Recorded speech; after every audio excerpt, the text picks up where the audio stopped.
আজকে তৈরি করে নিয়েছি অসম্ভব মজার তিতা করল্লা দিয়ে একটা রেসিপি। তিতা হলেও রেসিপিটা কিন্তু খুব মজা হয়েছিল, তাই শেয়ার করলাম। প্রথমেই লাগবে একটা করল্লা। আমি বড় করল্লাটা নিয়েছি। করল্লাটা কেটে তারপর ধুয়ে নেব।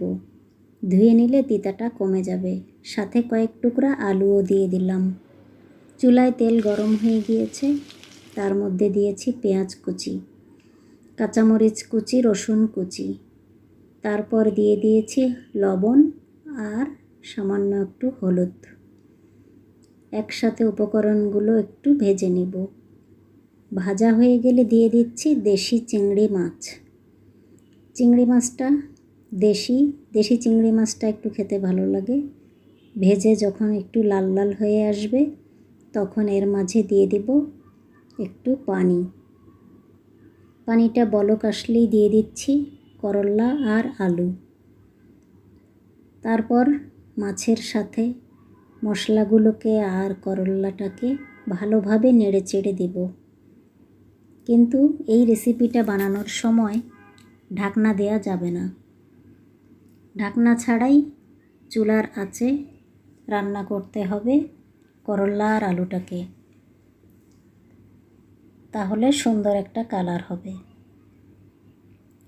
করল্লাটা এখন আমার পানিটা শুকিয়ে এসেছে, কিন্তু এটাকে আমি আরও কিছুক্ষণ নেড়ে চেড়ে ভেজে নেব। ভাজতে ভাজতে একটা সুন্দর কালার চলে আসবে।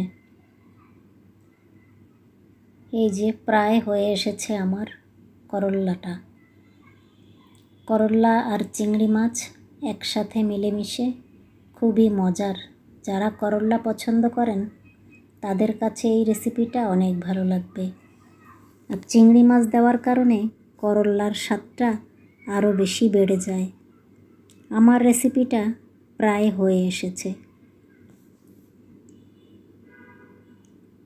নাড়াচাড়া করে আমি নামিয়ে নিচ্ছি।